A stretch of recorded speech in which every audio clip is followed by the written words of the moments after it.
How Wall Street got Donald Trump wrong in mid-February. Some of Wall Street's most powerful investors and business titans, controlling hundreds of billions in personal wealth and trillions in assets, lined up like teenagers before a rock concert. The headliner was Donald Trump. In a cramped Miami Beach auditorium, plutocrats and CEOs waited up to 3 hours for the president's first in-person address to the business world at a Saudi-backed conference. The crowd, which included Vista Equities' Robert Smith, Bridgewater CEO Nir Bardea, and Apollo co-founder Josh Harris, roared when the US president finally strode on stage, an hour late. If you want to build a better future, push boundaries, unleash breakthroughs, transform industries, and make a fortune, the president said. There is no better place on Earth than the current and future United States of America, under a certain president named Donald J. Trump. The soaring financial markets seemed to bear that out. The animal spirits of America's financial elite were set to be unleashed after 4 years of feeling scrutinized and needled by the Biden administration. Few were worried by the edgier elements of Trump's speech, like his threat to impose reciprocal tariffs on any country he felt treated the US unfairly. Not a single person mentioned the word recession or depression, said one attendee connected to Trump at the time. I think it sends you a very strong signal of the optimism and the realism of business leaders and investors. Less than 8 weeks later, the tables have turned. Those who witnessed Trump's speech are now in damage control mode, as the trade war he unleashed on April 2nd has destabilized financial markets and caused fears of inflation and a looming recession. But, even before then, the finance sector was reeling. Corporate takeovers are down the most in about a decade. Elite law firms have come under fire from the White House, and consulting giants have lost their government contracts. Companies from Delta to Walmart have scrapped their profit outlooks.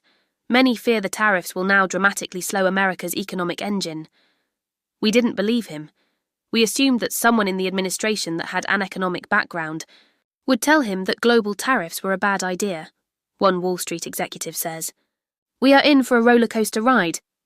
It is a recognition that even many of Trump's most ardent supporters in the business world have misread how determined the 78-year-old president was to radically overhaul US economic policy and reverse decades of globalization. Countless times on the campaign trail, Trump and his closest advisors had said they would not craft policies to satisfy the country's wealthiest residents. J.D. Vance, his pick for vice president, made it clear during the Republican convention in July. President Trump's vision is so simple and yet so powerful. We're done, ladies and gentlemen. Catering to Wall Street. We'll commit to the working man. Meanwhile, US Treasury Secretary Scott Bessent, himself a former hedge fund manager, has also repeatedly echoed that sentiment. In March, he said, on CNBC that MAGA doesn't stand for Make M&A Great Again. The tariff announcement proved to be a critical juncture for Wall Street. Over the course of just 2 days, the S&P 500 lost more than 5 TLens in value. In a stark contrast to Trump's obsession with the stock market during his first term, the president at times shrugged off reporters' questions, stating he had not checked in on markets as a sea of red washed over Wall Street. When the stocks of powerful financial institutions such as BlackRock, Apollo, and JP Morgan began to fall, the narrative coming from the White House changed. Caroline Leavitt, the White House press secretary, said, to anyone on Wall Street this morning, I would say trust in President Trump. It began to dawn on the country's highest-paid bankers, lawyers, and executives that the new administration did not care if the gilded palace of high finance suffered cracks to its foundation from the country's new trade policy. Most kept quiet, privately grumbling about not just the high rates, but the opaque, erratic way they were calculated. But billionaire hedge fund managers like Bill Ackman, Dan Loeb, and Cliff Asness aired their frustrations on X, while Trump's former Commerce Secretary Wilbur Ross told the FT, it's a fairly unconventional way of measuring tariffs. Some spoke more plainly. He wants to end the global trading system and weaken the US.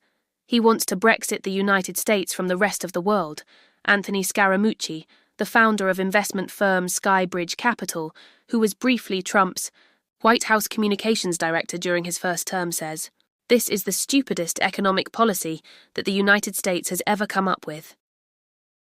The business elite initially saw tariffs as the price to pay in order to gain other benefits from a Trump White House, including lax antitrust enforcement and big tax cuts. Yet Trump's readiness to rattle Wall Street by escalating a trade war has sown lasting distrust and raised fears that the financial models guiding business can no longer predict what comes next. More than a dozen investors and executives tell the FT. Given our state of ignorance and all we don't know, investing now is like betting on the outcome of the Super Bowl when you don't know which teams are playing or who any of their players are, Howard Marks, the co-founder of Oaktree Capital, says. Investing is largely based on the assumption the future will look like the past, and that assumption appears to be more tenuous than usual. As the son of a real estate developer in New York and a graduate of the prestigious Wharton Business School, Trump has long cultivated a personal relationship with Wall Street. But it has often been fraught. Trump regularly felt sidelined by Wall Street's uppermost echelons, say those who know him. The financial elite shunned him in the 1980s when he needed their help to finance real estate projects, or mocked him for being a lightweight celebrity, says a person close to the president who is not allowed to speak on the record. Trump was never going to be Wall Street's president. Yet in his first term, Trump brought the finance sector into the heart of his administration. He appointed Goldman Sachs veteran Steven Mnuchin and Gary Cohn as Treasury Secretary and Chief Economic Advisor respectively. He also convened a group called the Strategic and Policy Forum that included Wall Street titans like JP Morgan's Jamie Dimon, BlackRock's Larry Fink and Blackstone's Stephen Schwarzman.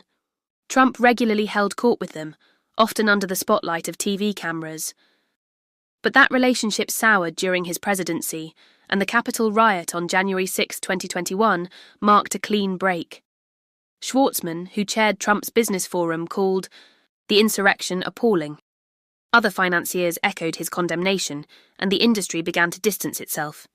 In 2022, Schwarzman said it was time for the Republican Party to turn to a new generation of leaders, signaling he would not back Trump in 2024. Trump allies noticed the snub. These guys never took him seriously, one veteran financier close to Trump says. Where was most of Wall Street when Trump was getting attacked by judges over the past 4 years? Who did Wall Street pick during the campaign? Kamala Harris, not Trump. Why should he care about Wall Street now? That opposition to Trump only vanished once it appeared he could win in 2024. Schwarzman came back on board in May that year, calling a vote for Trump a vote for change. Others followed. Please use the sharing tools found via the share button at the top or side of articles. Copying articles to share with others is a breach of ft.com T&Cs and copyright policy. Email licensingift.com to buy additional rights. Subscribers may share up to 10 or 20 articles per month using the gift article service. More information can be found at https://www.ft.com/tour. After the 2024 victory, Goldman CEO David Solomon said he was quite optimistic about Trump's pro-growth agenda. Dimon defended the new tariffs as a national security measure, telling CNBC that people should get over it. Private equity firms that had backed Trump's rivals donated millions to his inauguration fund in the hope of regaining influence. But few today have the president's ear. Trump has surrounded himself with an echo chamber, says the head of a private investment firm. Except for Besant, there are no real people, no opposing views. It's a far cry from when Gary Cohn brought balance. Trump himself has shown he is willing to target those perceived to have shown insufficient loyalty. His instinct for retribution is clearest in his battle with top law firms. The FT estimates that Paul Weiss, Skadden Arps and others have been pressured into providing almost $1 billion in pro bono work for causes favoured by the administration, worried that crossing the White House could cripple their businesses. Top executives are now particularly careful with their words, given an off-the-cuff comment could inspire a rebuke from the White House. They're afraid of him. They don't want to end up with any legal action against their bank or their family. And they've been told by their boards, keep your mouth shut, says Scaramucci. By the way, we don't even have law firms that can defend you because every major law firm just got dunked on by the president. Michael Kembalest, the chair of market and investment strategy at JP Morgan, hinted at this chilling effect during a presentation to clients this month. "This is the first time I've ever had to do a call where I had to think about the things that I was saying, not just in terms of how they reflect our views on markets and economics," he said at the end of the presentation. BlackRock chief executive Larry Fink declined to answer a question last week at an Economic Club of New York event that sought his views on Trump's use of executive orders to attack law firms, including BlackRock's go-to legal advisor, Skadden. "Let's move on," the head of the world's largest asset manager said. "The chilling effect has raised the spectre that Trump, a president known for his unpredictability and deal-making, is impervious to being influenced. Those who know Trump say the finance sector simply misunderstands what is driving his agenda this time around. He wants to do all of that stuff, cut taxes, deregulate, facilitate deals, but he wants to do it to help the people who got him elected. People who live in towns that guys in New York don't even know exist," says a second person close to Trump who is not permitted to speak publicly. He's a populist serving the people. When Trump decided to backtrack on the tariffs, it was not because Wall Street royalty had pulled his strings. By sunrise on April 9th, global financial markets were in freefall, and the president had noticed. "Bond markets were getting a little bit yippy, a little bit afraid," Trump later said, admitting that he had been closely watching the growing turmoil. One powerful financier did manage to reach him. That morning, JP Morgan chief Dimon made a gentle but ultimately convincing argument as to why the president should pause his trade war. But Dimon had connected with Trump not in a private conversation at Mar-a-Lago or the White House. He had gone on Fox Business News market conditions, had gone beyond adverse to hostile. The fact that the bond market was moving in the alarm direction rather than the insurance direction was the big pattern breaker that had everyone on Wall Street at a very different level of worked up, says Lawrence Summers, the former Treasury Secretary and ex-president of Harvard University. US government bonds were suddenly trading in a pattern that resembled the debt of an emerging market, he adds. The dollar was weakening at the same time. The bond market rupture stemmed in part from hedge funds in Japan and the US unwinding risky basis trades on Treasury bonds, an obscure, highly leveraged strategy long flagged as a potential trigger in times of panic. Meanwhile, spooked by Trump's combative stance, foreign investors began pulling money from the US. Cracks were showing elsewhere. Lending markets typically used by lowly rated companies and private equity firms froze over, and even blue chip conglomerates got shut out of the bond market, a rarity. After a week of turmoil, the president hit partial pause on his reciprocal tariffs. "Trump is fine with Wall Street taking a hit, but he doesn't want the whole house to come down," a person close to Trump tells the FT. The fact that the bond market was moving in the alarm direction rather than the insurance direction was the big pattern breaker. The fact that it was the markets that forced Trump's hand underscores that his fate remains closely linked to the fortunes of the financial elite, even if they continue to be sidelined in his administration. Even as Trump moves to reshape global trade, he faces other landmines in the financial system. The 13TN private capital industry, which controls a rising share of the US economy and employs more than 10 million Americans, is built on debt.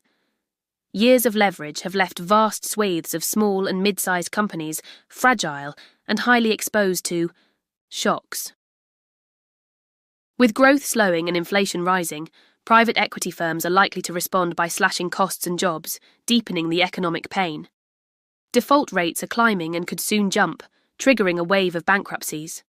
Large pension funds, heavily invested in private markets, may also come under stress. Trump says he's willing to endure the economic pain to see his plans through. "This is an economic revolution, and we will win," he posted on social media on April 5th.